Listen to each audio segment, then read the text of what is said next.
해리 케인의 최근 인터뷰는 축구 팬들 사이에서 큰 논란을 빚고 있습니다. 토트넘을 무시한 케인의 입장은 그의 축구 경력과 성격을 살펴보면 이해하기 어려운 것은 아닙니다. 매치에서 케인과 메디슨의 협동 패스는 눈에 띄지 않았습니다. 이는 케인이 토트넘을 떠나기를 강하게 원했던 증거 중 하나로 받아들여집니다. 그러나 토트넘은 캡틴 손흥민의 뛰어난 활약으로 연승을 이어가며 케인의 바램대로 실패하지 않았습니다. 케인이 미넨에서의 압박감에 대한 언급은 토트넘에서의 그와는 다른 상황을 반영하고 있습니다. 팀 명예가 개인 성적보다 우선시되는 미넨에서는 케인 역시 팀의 승리를 위해 노력하고 있습니다. 그러나 플레이 방식에 대한 비판은 세계 최고의 팀 중 하나인 미넨에 대한 기대와 관심 때문에 발생한 것으로 보입니다. 케인의 인터뷰에 대한 토트넘 팬들의 분노는 이해할 수 있습니다.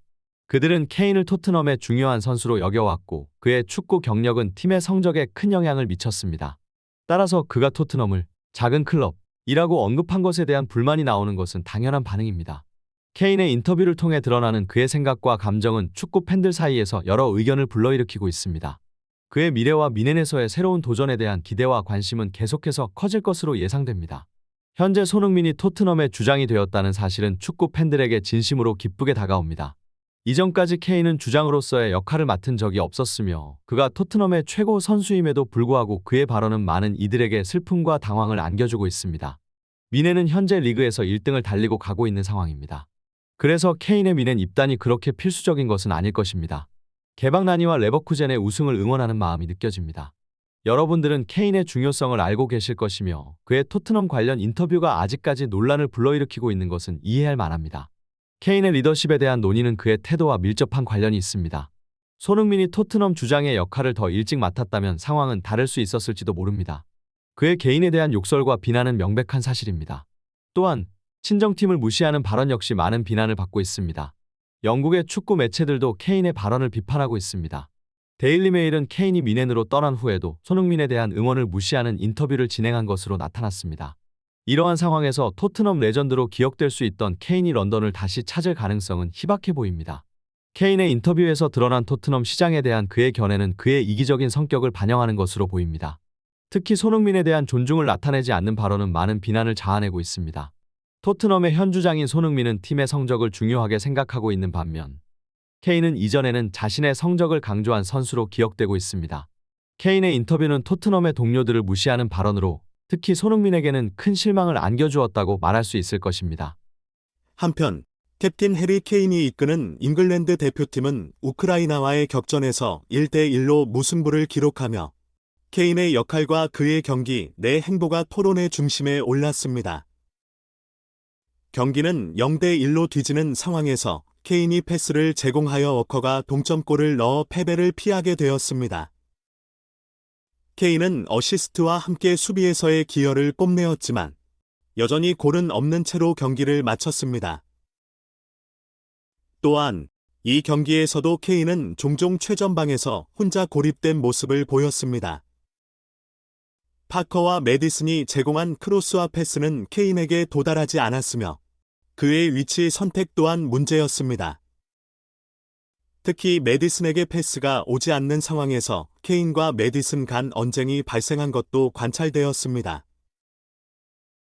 패스를 받지 못하는 상황에서 케인은 중앙 라인으로 내려가 직접 패스를 연결하며 경기를 주도하려는 노력을 기울였습니다. 그러나 갑작스럽게 우크라이나의 골대를 향해 드리블을 시도하는 장면은 사우스게이트 감독을 당황시키는 결과를 가져왔습니다.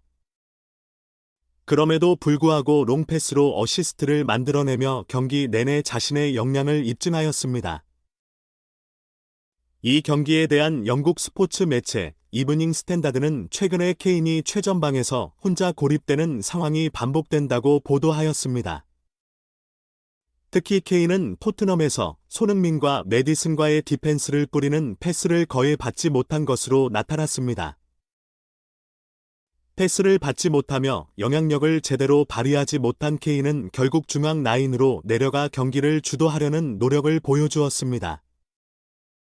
워커에게 연결된 롱패스로 뒤집어진 체면을 회복하며 경기를 마쳤습니다. 실제로 최근 경기에서 케인이 최전방에서 고립되는 상황은 계속해서 나타나고 있으며 그의 팀 동료들과의 원활한 협업이 필요함을 보여주고 있습니다. 내년 글라트바 경기에서 케인의 어색한 모습은 계속되고 있습니다. 이번 경기에서도 케인은 자신에게 오는 패스를 무시하고 중거리 슈팅에 나섰습니다. 특히 중원에서 케인과의 연계가 아닌 사내에게 계속 패스를 주었기에 최전방에서 완전히 고립된 케인의 모습을 볼 수 있었습니다. 경기 내내 케인의 경기력도 좋지 않았는데 특히 공중볼 경합에서 글라트바흐 수비수들에게 밀리며 굴욕적인 장면을 보여주었습니다. 이후에도 케인은 특별한 기량을 선보이지 못하고 감독의 결정에 따라 교체되었습니다. 토트넘에서는 후반 막바지에 교체되지 않았던 케인이 뮌헨에서는 득점 기회 없이 교체될 수밖에 없었습니다. 그에 따른 케인의 당황한 표정은 중계 카메라에 잘 담겨 그의 교체 결정에 대한 불만을 드러냈습니다. 독일 스포츠 매체 빌트는 이날 경기를 통해 해리 케인의 약점 중 가장 치명적인 부분이 드러났다고 평가하였습니다. 케인은 최전방에서 고립되는 상황이 빈번하게 발생하며 크로스가 도착하지 않는 이상한 경기를 펼쳤습니다. 한편 골만과 사내는 자신의 득점을 위해 슈팅을 선택하고 중원에서 김민희 역시 케인을 무시한 것으로 나타났습니다. 토트넘에서는 손흥민의 패스를 받는 케인이었지만 뮌헨에서는 패스를 제공해야 할 입장이었습니다. 케인의 교체 아웃 장면은 토트넘 경기에서 볼 수 없었던 상황으로 그의 당황한 표정은 중계진마저 놀라게 했습니다. 반면 최근 경기에서 놀라운 활약을 선보인 캡틴 손흥민은 스카이 스포츠에서 최고 공격수로 평가받는 등 그의 역량을 입증하고 있습니다.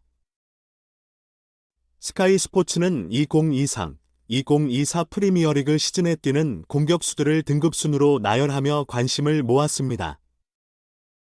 토트넘의 캡틴 손흥민은 이 목록에서 가장 높은 2등급을 받았으며 그와 함께 팀 동료인 케인은 성원의 지지를 받는 최하위 2등급으로 평가되었습니다. 손흥민은 최근의 놀라운 경기에서 혼자 팀을 이끌며 토트넘을 5대0 역전승을 이끌었습니다. 그의 해트트릭으로 손흥민은 연속해서 이러한 기록을 세우며 프리미어리그 역대 득점 순위에서도 106골로 상위권에 올랐습니다. 이러한 활약에 힘입어 토트넘은 손흥민과의 재계약을 추진 중이며 이에 관한 비공식 대화가 시작된 것으로 알려졌습니다. 현재 캡틴 손흥민은 2015년 6월까지 토트넘과 계약이 남아있지만 케인이 뮌헨으로 떠나는 상황에서 손흥민까지 떠나게 된다면 토트넘의 미래가 불투명할 것입니다. 손흥민은 지난 시즌에도 골절과 스포츠 탈장으로 고생하면서도 공식 경기에서 12골을 기록하는 등 뛰어난 성적을 보였습니다. 손흥민은 월드클래스 수준의 실력과 토트넘에 대한 충성도로 이번 시즌 토트넘의 새로운 캡틴 역할을 맡아 초반 무패 행진을 이끌고 있습니다. 케인의 떠남으로 인한 팀의 불안한 상황에서 손흥민은 팀의 캡틴으로서 지분의 반 이상을 소유하고 있으며 이에 대한 관심이 높아지고 있습니다.